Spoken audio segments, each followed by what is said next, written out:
Oh wow. I'm just looking at the group standings now. I didn't realize how vastly this turned around. Snoot is still at the bottom of his group currently. This kind of sucks for him. Tied with Polt though at the bottom of his group. The thing is, Polt's got a better map score right now, so should this come to pass, like Polt basically has to lose versus MMA, and Snoot has to win for even a chance to get out of this. But you know, right now, him and Josh are really up in the air for like what's going on with this. I do think. Or no, actually, it's not that close. MMA though definitely leads this group pretty dominantly. It's 2-1 in score for him, but it's like a 5-3 map score, so he would have to lose very badly versus Poltz to turn that around. But yeah, we'll talk about this more in a moment. Spawning here, the bottom right corner of the map is the last series today. Shoot, I forgot to change the overlay. Gosh darn it. So dear DreamHack people, if you're watching, my bad. Let's just do that before we forget here. Ugh. At any rate, spawning here, the bottom right corner of the map from Team Liquid, I give you the blue Zerg player, Snoot. Nipper left Oz, the red Terran. It's mine, Sanity's Jotchi. And of course, this is DreamHack Open 2014, and this is the wrong overlay, but it's fixed and will be there for the next game, the top over one you guys are used to seeing. Jotchi has, I'm not gonna say like ever had really bad ZVT. I feel like the only times I've ever seen him struggle is when he played mech for a stint, but I don't imagine he's gonna play mech versus Snoot, not in DreamHack, and not unless there's something that provokes it. But yo, he's actually tearing this group up a lot more than I thought he would after that bad start. You know, he 2-1s MMA, he 2-1s Poltz. Like Josh's TVT is apparently right where it needs to be. Well, that was the first thing he did. I thought it was 2-1 MMA. Well, the first thing he does is get 1-2'd by impacts. Oh, I'm sorry. Okay. Yeah, pretty important match for both these guys. It's really starting to shape up. Of course, other matches do play an importance as well. MMA versus Polt on the mainstream right now is a little important as well. Jotchi, Stu doesn't feel confident in TVZ. I don't feel confident in either of these players. I'm just gonna say it. Like, it is weird. Jotchi's been performing well, and Snoot's been taking kind of like a pseudo break. I kind of feel like they both give him like wobbly knees, you know, so to speak. Yeah. I mean, there's Snoot's jokes about being bad about ZVT, whether those are true or not or unfounded, I don't know. But Josh at the same time, like I said, like I would never call his TVZ bad, but it's more about the fact that he's fighting Snoot.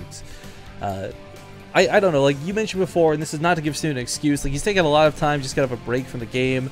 He's been pretty casually streaming from time to time, you know, getting his Yoshis on. I've very much been enjoying that, but yeah, I don't know just how crazy like, it's not like Snoot stopped caring about StarCraft 2. Like, I guarantee he's still prepared for DreamHack. I just don't know if it was like, say, the severity he was for WCS type thing, right? No.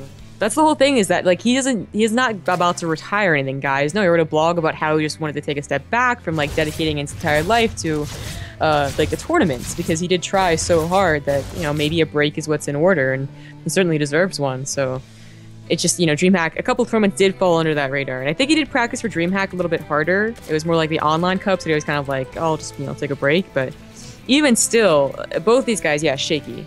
Snoot saying so himself means that he definitely is, but Jotchi just, like, he used to be such a beast. He used to be like, oh, he's definitely gonna, you know, he's gonna be like Stardust and get My Insanity another, you know, DreamHack win, or maybe even second place. And then he just didn't. And then there was just kind of like a dying off here. He's still good, well, of course, but let's take a look at this too. Snoot also took a break not too long ago, earlier this year.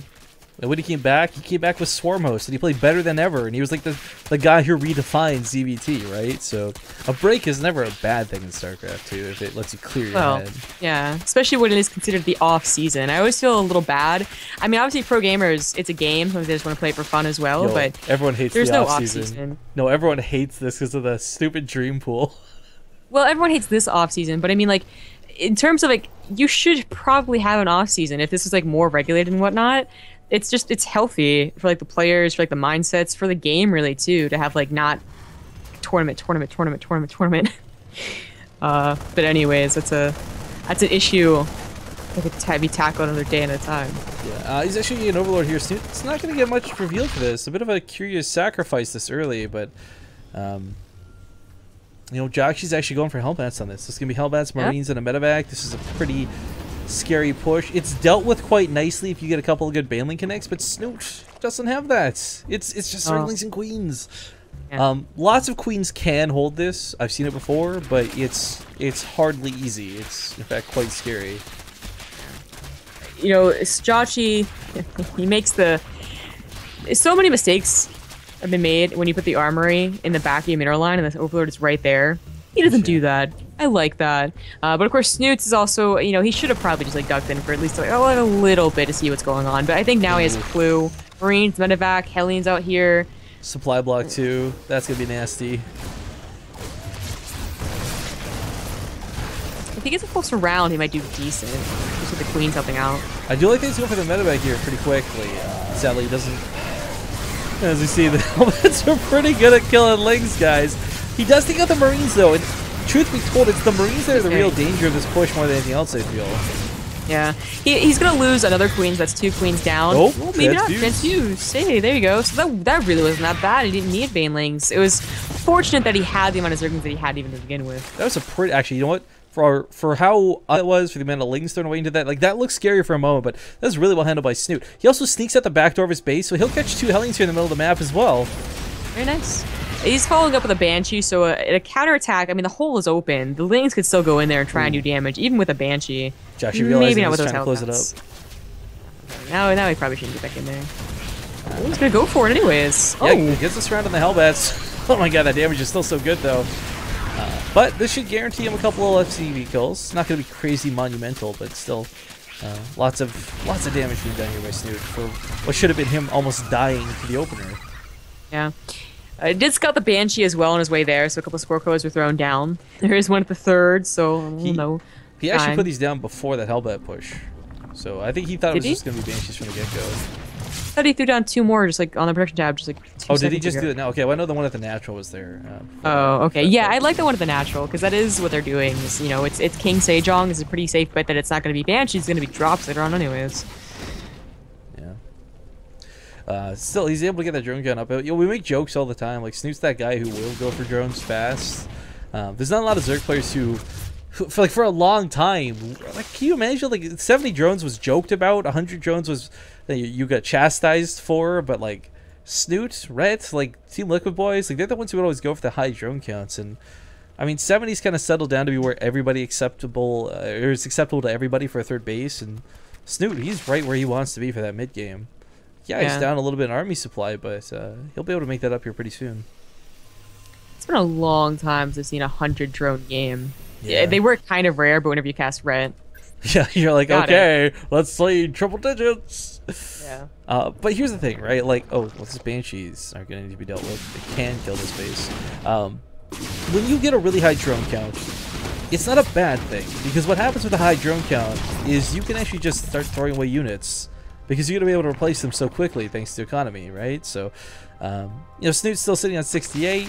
Maybe he wants to go to 80 for the 4 bases. I don't know, but it is getting a little bit risky. Like, he's going to have to get units out. He realizes this too, so Banelings are on the way.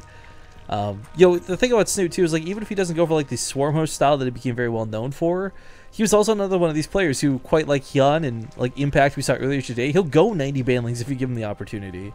He will absolutely swamp and just overwhelm you, smother you to death if given the right chance. Yeah. This Banshee's being a total nuisance. Does he forget the... Oh, well, the officer's right there anyways, but he forgot they had Cloak. If he run away, I think they can be a very good addition to the army. If they get just even like 2 Baneling hits that they weren't supposed to, that's great that you saved them. Yeah. Still producing the Hellbats here, by the way. I was a little bit surprised to see these come out, but Josh now swapping over to Widowmines. Oh man, what was that IEM? Josh, you got the sickest Widowmine hit on, what was that, like, Daedalus Point? Or was that WCS? I can't remember. Oh, yes, I know what game you're talking about, versus Revival. Most disgusting, amazing Widowmine hit of all time. This is a good defense from Snoot right here. I don't think Josh is going to be able to push and like target there on the hatchery. There's enough creep spread, and Josh knows it as well. Despite having 1-1 and combat shields for a pretty well-timed push, he retreats for now. Well, I don't know if combat shields would have timed out properly for that, but yeah. Well, he would have stayed on the edge of creep, yes, but he did pull back to the middle. Yeah, either way, yeah, right. Just pulling back because he knows it's a little bit dangerous to go in here. Snoot, though, with some creep spread, you know, we talked a little bit about the String Impact series, but we never really got to see it come to full effect. But Impact never quite got the crazy creep spread versus a lot of the Terran players he fought earlier today. Snoot does. So, again, this is like engagement areas he can actually fight Joxi on. You know, suddenly half the map becomes a viable engagement path instead of directly outside your bases.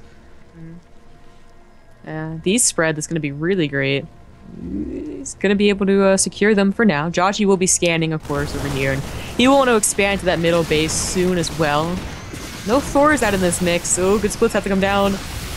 Oh, the Widowmine! Ooh, that Widowmine was nasty. Snoop getting a little too far off creep. I think I've identified his first ZVT problem. Shockingly, it's the Widowmine. That's a lot of Marines. There's not a lot to deal with here. He's trying to get these Banelings out. My favorite thing about watching Snoop play Banelings is he always does have like round 2 ready to go by the time the first one's exhausted, but maybe not for this one. Yeah, okay, that Widowmine hit was what Snoop was hoping for in the first time, and he will be able to clean this up and push it back. His creep spread is still there. There's still active creep tumors. That's kind of a big deal.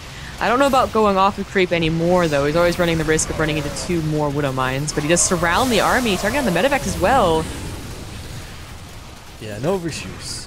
Only just now getting here, so a little bit risky, of course, but I guess hoping to press his army supply lead. I mean, I didn't realize he's on 2-2. Josh is still sitting on 1-1, so these Zerglings are completely viable to fight with. You don't need a lot of mutants on that. You don't need a lot of Banelings, but if you just get one solid connect, you know, that depot... Actually, the depot's... Oh, yeah. Josh's going to lose here. Yeah. Suit saw an opportunity, took it. If he had rested for just 10 seconds, I think Joshi is fine. Yeah, the army supply lead went from being like 10 up to 20 up to suddenly double that of Joshi. And the Mutalists, always have to be careful not to lose these. These are a lot of the power in this, but the flood of Lings, man, he just can't stop. The wall's completely been demolished. No need for Banelings. He is fighting at 2-2 now, which kind of sucks this wasn't available earlier for Joshi, but 2 segments off towards the third. It's only just bunkered, not a single SCV trying to repair it. And this is starting to get out of hand very quickly. These SCVs are going to get absolutely wrecked. We have some mules that are freshly dropped too. Those are also going to go down. Oh man, he even contaminates the factory. No more Widowmines coming out of this bad boy. Now third's getting, all the SCVs are dying at the third. There they go. If there's Banelings, that would be absolutely terrible. Luckily for Josh, he does save some of them. He's still at 47 on 3 bases, but he has no, control over his own base. Oh, finally getting all the Lings out of his base. He can take a breather, but it's almost double the supply for Snoot. Man, 48 workers dead at this point. Not great for Joshi at all. There we go. SCV's being pulled off that third once again, but that went into the mutants this time around. Widowmine's got to be careful for the fire. Actually gets some pretty decent shots, but still not enough. So he's just got too much. Again, overwhelming is smothering. He actually takes the time to calm down, make some Banelings, and bust up to the top of the ramp. This base has been cleared out at this point. There's nothing left to kill. GG is going to be called. Snoot will take game number 1 in this best of 3.